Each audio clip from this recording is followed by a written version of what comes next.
ដំឡៃក្នុងជីវិតមនុស្សម្នាក់ៗទេសនៈគុណអ៊ីគឺជាទេសនៈដ៏សំខាន់មួយក្នុងពុទ្ធសាសនាមហាយានដែលផ្ដោតសំខាន់លើមេត្តាករុណាបញ្ញានិងការសង្គ្រោះសត្វលោកពីទុក្ខវេទនាគុណអ៊ីត្រូវបានគេយល់ថាជាអ្នកមានបញ្ញាមានមេត្តានិងរស់នៅដើម្បីជួយអ្នកដទៃហើយប្រឹងប្រែងជួយសង្គ្រោះដោយមិនរើសអើងមិនប្រកាន់វណ្ណៈឬស្ថានភាពសង្គមឡើយ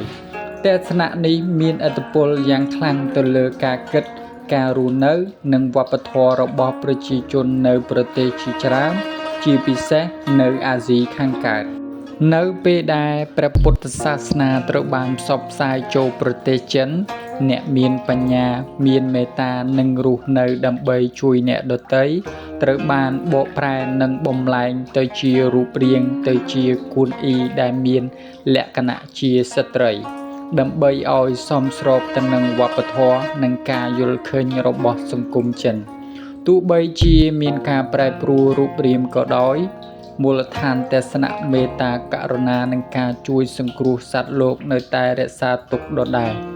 មូលដ្ឋានសំខាន់បំផុតនៃទស្សនៈគុណអ៊ីគឺមេត្តាករុណាគុណអ៊ីតំណាងឲ្យការយល់ចិត្តទុក្ខរបស់អ្នកដទៃនិងការជួយដោយស្មោះត្រង់ទស្សនៈនេះបង្រៀនឲ្យមនុស្សចេះស្ដាប់មុននឹងវិនិច្ឆ័យចេះយល់មុននឹងថ្កោលទោសការស្ដាប់សំឡេងទុក្ខរបស់អ្នកដទៃគឺជាជំហានដំបូងនៃការដោះស្រាយបញ្ហានិងការកសាងទំនាក់ទំនងល្អក្នុងសង្គមក្រៅពីមេត្តាករុណាទស្សនៈគុណអ៊ីក៏ផ្ដោតលើបញ្ញាផងដែរការជួយសង្គ្រោះមិនមែនជាការជួយដោយអារម្មណ៍តែប៉ុណ្ណោះទេប៉ុន្តែត្រូវបានជួយដោយការយល់ដឹងពីមូលដ្ឋាននៃទុក្ខបញ្ញាធ្វើឲ្យការមេត្តាដោយករុណាមានប្រសិទ្ធភាពនិងមិននាំឲ្យកើតបញ្ហាថ្មី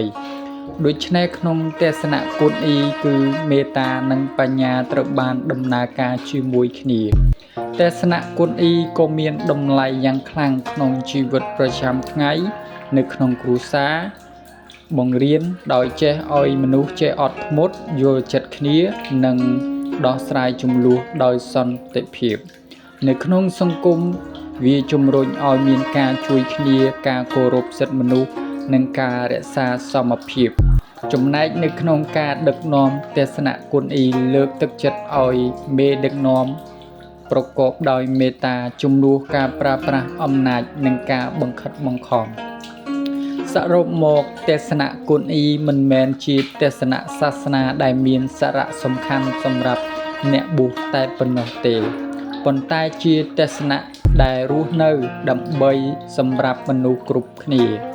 វាបង្រៀនឲ្យមនុស្សមានចិត្តមេត្តាមានបញ្ញានិងរស់នៅដោយសន្តិភាពជាមួយខ្លួនឯងនិងអ្នកដទៃនៅក្នុងសង្គមសម័យទំនើបដែលពោរពេញទៅដោយការប្រកួតប្រជែងនិងភាពតានតឹងទស្សនៈគុណអ៊ីនៅតែមានតម្លៃខ្ពស់និងអាចជាគន្លឹះសម្រាប់ការកសាងសង្គមមនុស្សធម៌និងសន្តិភាពយូរអង្វែង។